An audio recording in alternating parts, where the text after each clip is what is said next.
Hey guys, good morning. It's Sunday, the 29th, and this is going to be my part two of my morning report. There's so much to tell. I've covered a lot, but this is going to focus on the folks that I met yesterday and put me up and gave me a place to stay. I don't normally use last names, but I'm going to in this case because there's a reason behind it. But so yesterday morning, I was walking out of Lima, Ohio, on my way to Delphos when I got contacted by somebody and said, "Hey, do you have a place to stay?" And I said, I didn't at that point in time. And I said, well, my husband and I would love to have you. And she introduced herself and didn't know anything about her at that point in time. But her name is Laura Hayford. Again, I don't normally use last names, but there's a reason I'm doing that today. And her husband's Mark. And so I said, thank you. And we talked a little bit. She gave me her address. And when I got up to the home, we started to talk. And they let me take a shower real quick, which was great. Fantastic. Take a shower, clean up. So go get yourself situated. Here's a room for you, and just sweet people. So we're gonna have dinner tonight. I'm gonna make some dinner, and I just sat down at the kitchen table. I felt bad. It was actually Mark's 50th birthday yesterday, and I felt like I was cramping this poor guy's story or day, not story, his cramping his day. And like, no, the kids will be home in August. We celebrated it already this week, and Mark's out doing yard work. I offered to help, and they wouldn't let me do that. So Laura and I just sat down at the kitchen table and talked, and she asked really all about me and my journey and how we got here, and it started from, I guess my youth and how it all worked itself up to this. And she had a lot of questions, and I came to find out, why she had a lot of questions. One, she was interested for sure, and two, um, Laura did something which I find incredibly courageous. Some time ago, she grew up in the interior decorating business, and when that kind of didn't, she was going to relocate to Florida at one point, and that's another story that maybe I'll touch on. She got out of that business, and then the move didn't go for a few reasons, and instead they stayed here in Delphos, and she felt it was the kind of God speaking to her that they had to stay here for a reason or fate or whatever it might be. Um, and then she went to work kind of a 9 to 5 job and was doing that for some time. And then about a year or so ago, she had gotten some ideas that she wanted to write a book, and she had some thoughts. And then I might not be right with the timing, maybe not a year or so ago. So I'm sorry. So that was it. Laura wanted to become, not wanted to become. She is a life coach. So that was educational for me because I didn't. I thought maybe I knew what a life coach was, but I clearly didn't. And some of the interesting facts about life coaches are that here I am thinking that they're kind of counseling and kind of helping you make decisions in life. And I don't want to say it's not what they do at all, but she made it clear they're not there to counsel, to be a therapist or anything like that. Their goal is to take what your strengths are, find out what it is you hope to achieve, not so much worry about the past, but pull it out of you and coordinate a plan with your strengths to get you to work towards those goals that you want to achieve. And like I said, I was pretty ignorant and naive to it. So hearing about what that was fascinating. And her business name there is called Lives Enriched. So she also runs a few retreats to help people empower and get better. She has one coming in October for women. So if you're interested, research Lives Enriched. I might be doing that incorrectly. It's livesenriched.com. And terrific woman, been very great with me and helping me. So that was the one thing. But then the real thing that really came up was that I'm also so impressed with. I guess it's a relatively small town, Delphos, and not long ago, small town America is always, you know, perceived to have no crime and or little crime, and that was the case here. And then all of a sudden there was this little crime spree, and Laura didn't really know what to do about it. She knew it bothered her somewhat, just like things have been bothering me, and I've chosen to act and do something about it. Well, she did the same thing. She chose to act, and in doing so, she created what turned out to be an online magazine, and that's called Delphos Aware.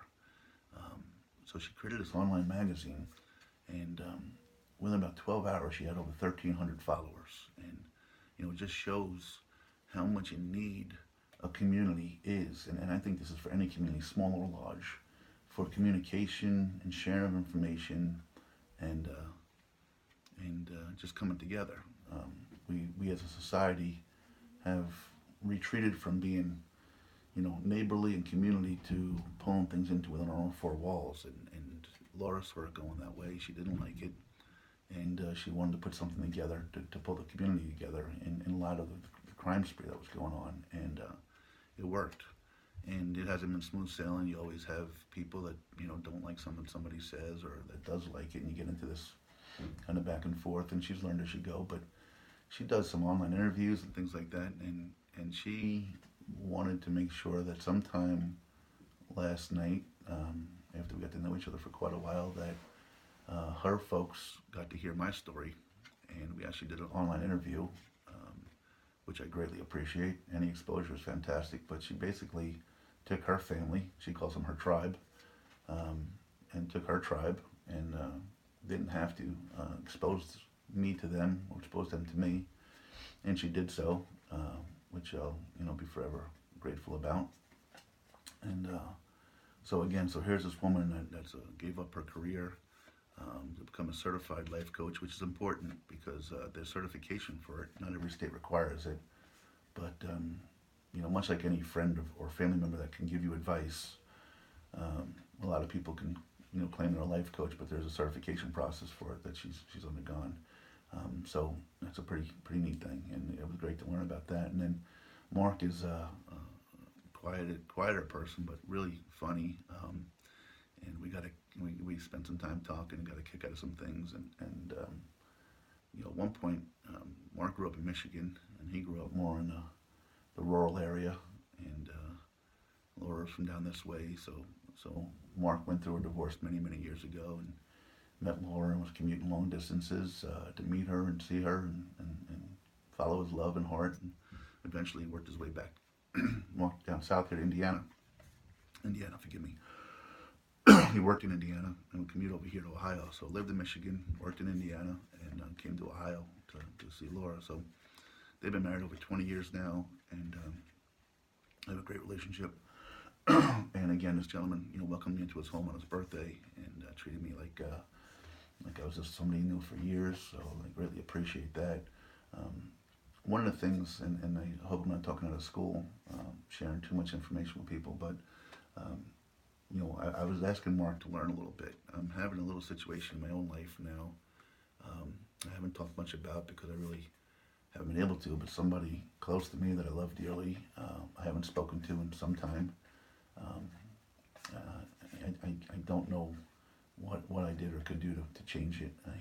People have their opinions, and I'd like to think that whether you agree or disagree, that you can still love the person. I'm sure he still loves me. We haven't talked much. Well, Mark had a similar situation and kind of tugged at my heartstrings a little bit, and I was trying to ask him for some feedback, but Mark is and I hope I'm not talking much, but Mark's a dad, and his ex, for whatever reason, there's two sides to every story, as my friend Dr. Phil says. No matter how thin the pancake, there's always two sides. So, I only know the one side, but essentially, Mark was estranged from his son. He made many efforts to try to get custody and things like that, but sometimes people have different agendas, whatever they may be. Sometimes people only hear one side of the story and assume that's to be gospel and the truth. So Mark was estranged from his son for a number of years. And of course that's hard to deal with. That tore him up. And then one day out of the blue, he got a call, and it's someone to get back in his life. And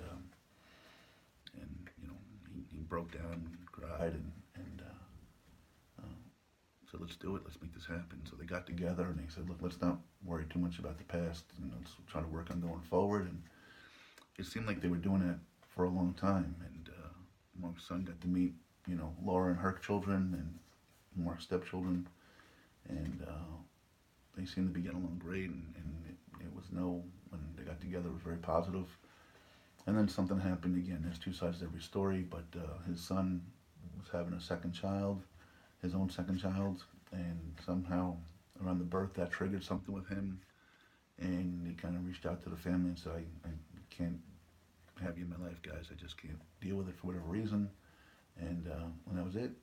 So, you wait, lose all those years, and then you gain them back, and then you lose them again. It's really difficult, and how do you come to terms with that? And Mark confessed that there are days when it's all he can think about, and there are days when he's gotten numb to it a little bit, and to deal with the hurt, and he's just been able to put up this wall to try to deal with the pain, and that's his best way of coping. And, for that, kind of my heart goes out, and my experience with the family has been nothing but pleasant. Um, there were so many little bits of stories. I'm running out of time already just telling this stuff. Laura's fascinating, and just listening to her and how she wants to help people. And once she's done with this Delphos Aware, the community's rallied around it. She's up over 3,000 followers now, and if you know that, we're not in some major metropolis to have, more than 3,200 people following you. I've been through two states, about to get into a third. I've gotten some news program coverage, and I'm not even at 1,000 or close to it. She's at 3,200. So these people in this community really do care. Like I said, what they did for me was special. All I can ever keep saying is there's so much I want to tell, and time doesn't do it justice, but hopefully the book will. And I did realize something I needed to do last night, so I try to keep my phone with me and charged. And there's people reaching out to me all day long, and the last thing I want to do is be on my phone while I'm trying to meet other people and learn about them and have them learn about me. But I need to keep that phone with me because I keep my notes in there. I don't have a pen and pad in my hand all the time. But there were so many little tidbits yesterday that were shared that I go to bed at night and I try to record in my mind everything. And I've got a pretty good memory, can do a pretty good job of the next morning. Like today, I get up and do it. But there were so many yesterday, I couldn't do it justice. So they'll come back to me, and I'll get them written down, and I will recoup them. But from their three-legged cat to Zoe, the little Chihuahua that just eats more food than I do, to their home here and what they've done for me and reaching out. Laura, on her live feed, obviously not only touted what I'm doing and asked her friends and her tribe to share with me, she reached out to others, ahead and said, look, put the feelers out there. If you know folks that would like to be part of Jim's journey and help Jim, let's all come together and show him, how good of people we are, and in particular the Delphos community. And again, this was, I didn't know her before yesterday morning. She certainly didn't have any agenda to do any of that. I just respect her greatly and asked for her information. So it's not like we're trying to hawk each other's wares or any of that. But I would feel remiss if I didn't share with people moments and things and people that have touched me and what they've done. So again, if you want to read a little bit more about Laura, because I'm not doing her justice here, she started this Delphos Aware group. I didn't give the website there. It's delphosaware.com. It's on Facebook at facebook.com/groups/Delphos Aware. You can join her group. You can find a little bit about her magazine. It's an e-mag, and in some of her live feeds, you can even see, my live interview on there with her. She was more than gracious and polite. It was amazing. And then her life coaching business and her retreats that she does is called Lives Enriched, and it was pretty powerful. Very courageous person. Anybody can give up a career and go into something like this. Earns my respect. I probably wish I could have done it many times over, and I didn't have the courage. Maybe I did this time to get out and seek out what I'm doing. But, Mark and Laura, thank you guys so much. I love you. I'll be friends for life. You guys have been just terrific with me and for me. I appreciate that. And to my family out there, thank you for following, for supporting, for communicating. I look forward to continuing. When I do share stories about people and friends and reach out, I hope you'll reach out and say thank you to them as well on my behalf, because I couldn't do this without them. I couldn't do this without you. It might sound a little bit cliche, but it's not at all. Without your support and your positive words, it just wouldn't be the same. And in fact, before I wrap up, I only have a few seconds. I got another email. I talked about one of my first video. I got an email yesterday from a woman that basically said, hey, I read your article. I was reading it out loud to my husband. It hit me so much and choked me up so much I started to well up before I could finish it. It just really reached me. And again, the fact that we're reaching people, that I'm reaching people, something I could never have imagined, and it's beautiful. I love it, and I need that feedback. So thank you guys. I love you. Have a great day.